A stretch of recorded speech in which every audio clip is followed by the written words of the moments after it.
All right, so the reason you see me starting the recording again is because this video will be uploaded on the YouTube channel. That's why I am restarting the video again and again and again.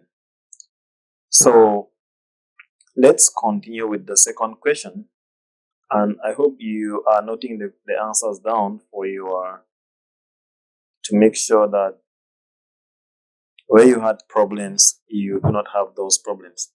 So they say, which of the following would explain why a company would automatically add a digital signature? This is a digital signature to each outgoing email. Now, which of the following would explain why a company would automatically add a digital signature to each outgoing email message, right? When you are sending an email message to someone, one of the concerns that you have is that the email that reaches the message that reaches the recipient is the exact message that left from that you sent actually, right? So you would be worried so much about the integrity of that message. You don't want that message to be tampered with. That's why integrity here is the answer. And digital signatures, that's what digital signatures are used for, right? They are used to guard integrity of digital messages. Then if you go down, you see we have another question. A company would like to examine the credentials of each individual entering the data center building. So, what do they want to do? They want to examine the credentials of each individual entering the data center building. And then they ask you, which of the following would best? Whenever you see best, right, CompTIA is acknowledging that there are other solutions or other controls that can work in that situation, but they specifically are looking for the best, right? So they say, which of the following would best facilitate this requirement? And that would be the access control vestibule, right? A bollard is usually outside of a building. I don't see how you could use a bollard to examine the credentials of each individual entering the building, right? Then pressure sensors are not used for that as well. Even video surveillance, there is no way someone would sit in the CCTV room and be able to examine credentials of people entering and leaving the building. But with an access control vestibule, which is like a one room with two doors, one door enters and one door, you enter through one door and you go out through the other door. When you enter inside of the vestibule, you are checked, you are examined before they let you into the building. Then, what kind of security control is associated with a login banner?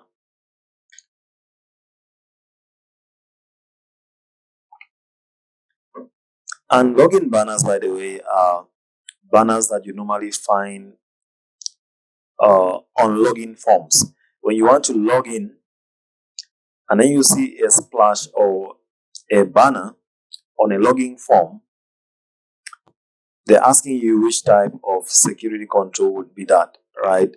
And that banner is not there to prevent you from logging in, so it cannot be a preventive control. that banner is not a corrective control either. Banners are mostly uh, deterrent controls because they are like warning signs, warning you that, hey, beware of logging into malicious sites, beware of logging into uh, stuff like that, right? So the best answer would be deterrent. Now, question number 5 says an organization is installing UPS for their new data center.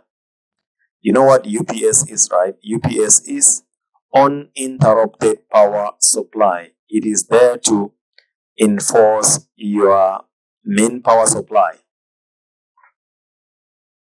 Which of the following would best describe this control type, right? And because it is there to enforce your main power supply, that would be a UPS cannot be detecting. It is for power. It is to make sure that if your main power supply fails, it takes over for a given time while you are trying to find a solution, right? So it is not a detective, it is not to discourage people, it is not a directive. The real answer would be a compensating control. Then you have question number 5. A shipping company stores information in small regional warehouses around the country, right? Stores information in what? In small regional warehouses around the country. The company maintains an intrusion prevention system at each warehouse to watch for suspicious traffic patterns. Which of the following would best describe the security control used? So, to answer this question, you would first of all need to know the function of an intrusion prevention system. And usually it inspects incoming traffic and it looks for signatures, it looks for uh, protocols, it looks for behavior as well. If it finds anything wrong with the packets, it is going to block it and it is going to leave a log. It is going to write down what happened, right? Now, there is also an intrusion detection system which only inspects and keep blocks. It inspects and keep blocks, but it doesn't block. The IPS inspects blocks and keep blocks, right? Because it is used for inspection as well. It is a detective control. But if preventive was here, right? If preventive was here, it would have been the best answer for it because it is different from the IDS in that it prevents. But then the question says the company maintains an intrusion prevention system at each warehouse to watch. They didn't say to block, to watch for suspicious traffic patterns. So that's why it is a detective control.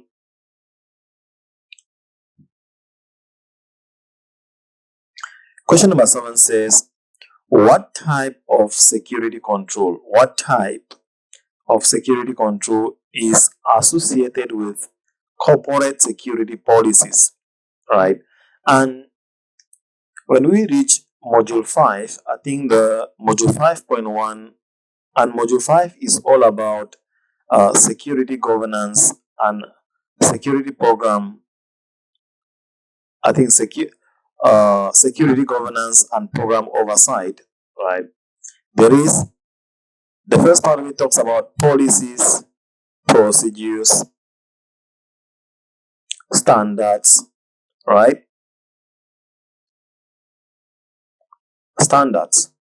And policies are rules. There are guidelines that are written by management that guides like the entire security program in the organization, right? So it will, since they're written by management, the answer would be managerial. A company is concerned about security issues at their remote site. Which of the following would provide the IT team with more information about potential shortcomings, right? And the answer was very straight. The answer is a gap analysis. If you're concerned about securities at your remote site, so you need to do a gap analysis where you look at your current security situation and a desired state of security you want to be in, and you perform analysis to on how to get to that security level. Then question number 4 says, or question number 9 says, visitors to a corporate data center must enter through the main doors of the building. Which of the following security controls would be the best choice to successfully guide people to the front door?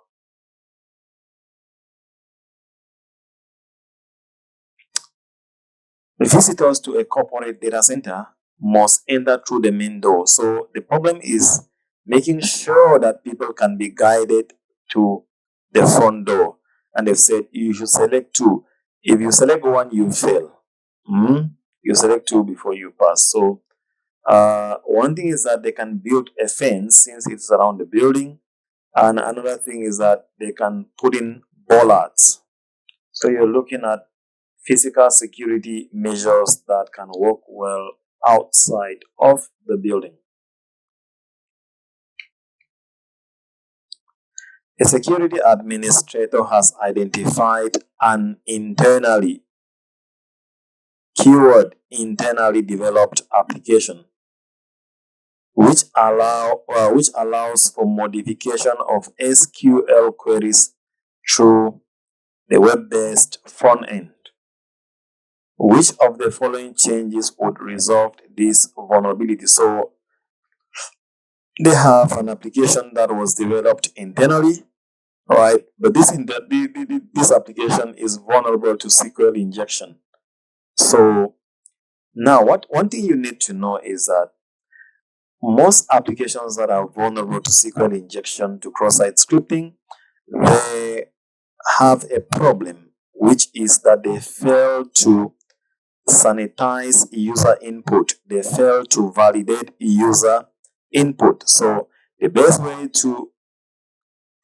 way to solve this would be making sure that the application validates is uh, whatever is given to it on input fields, right? So if you look at these answers, if you look at the options we have, store credentials as sorted hashes, this is going to solve a different problem, which is hash collision.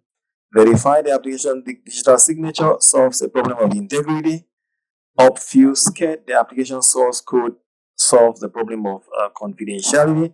So our answer is here: validate all application input. A system administrator is designing a data center for an insurance company near public cloud and would like to automatically rotate encryption keys on a regular basis. Yes, they're asking that which of the following would provide this functionality. And the answer was very, very straightforward: a key management system. TPM is a trusted platform module. It is part of your motherboard. It's a chip on the motherboard that handles your encryption keys. It handles everything encryption on your computer. That's why it is sometimes known as the root of trust in a computer, right? Secure Enclave handles authentication and encryption, but on mobile devices. And you have the extended detection and response. It is like the endpoint detection and response, but it goes further. It does much more than the endpoint detection and response, right? So the right answer here would be the KMS. I'll pause for a second and then we move forward.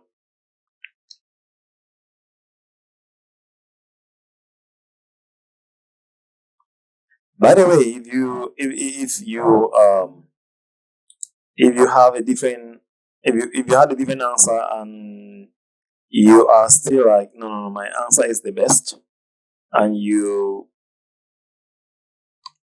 don't want to agree with my own, you can just bring it up and we look at it, right? So I'm open to that. I don't have any pre-written answers that I am looking at to answer these questions, but I'm very very convinced that the answers I'm giving are the right answers because I can defend them, right?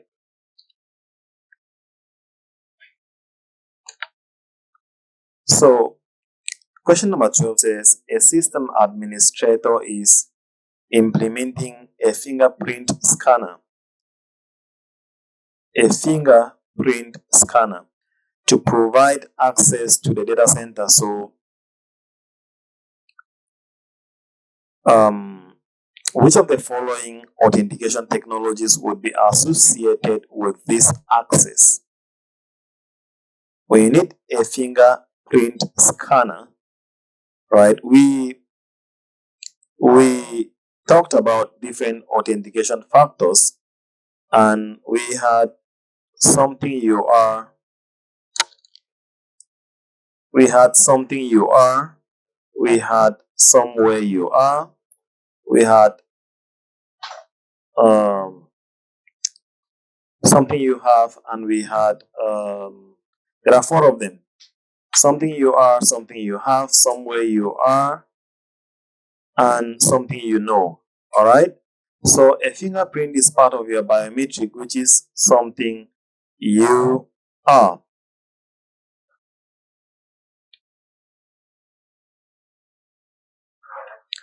Which of the following is the process for replacing sensitive data with non-sensitive and a functional placeholder?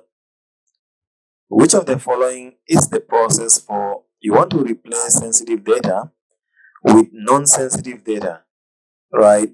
That would be all of these are methods of obfuscation, right? But the right answer here would be tokenization. Masking is just covering data, it is not replacing data. Steganography is hiding data inside of an image, an audio, a file, and whatnot. A company is concerned their endpoint detection and response solution will not be able to stop more advanced ransomware variants. Technicians have created a backup and restore facility to get most systems up and running in less than an hour after an attack. What type of security control is associated with this restore process? Right? What type of control will be associated with this restore process? So, what have um, what have technicians done? They have created a backup and restore utility to make sure that they can get more systems up and running in less than 1 hour after an attack. And they're asking you what type of security control is associated with this restore process. Directive only directs preventive prevents, it will be compensating. Correcting controls would be the best, but since we don't have corrective controls here, we want to take a control type that is close to corrective controls here, and that is compensating controls. A developer has created an application to store password information in a database. Which of the following best describe a way of protecting credentials by adding random data to the password? And they say hashing. Hashing is not. Hashing is taking plain text, passing it through a hashing algorithm to have something known as a digest or a message digest or a hash, right? Data masking is covering part of the data to make sure that people don't have access to it. Asymmetric encryption, you know what it is, uses a public and a private key for encryption and decryption. So the answer would be sorting. Sorting is a way of strengthening your passwords or strengthening your hashes, right? By adding random text into a password before hashing it. This goes a long way to prevent hash collision, to make sure that your weak passwords now are more hard to be cracked by hackers, right? All right, so we are going to end this part here. I'm going to stop this recording, and then I will restart the recording back again for the next part. Thank you so much. We may just take that break, and then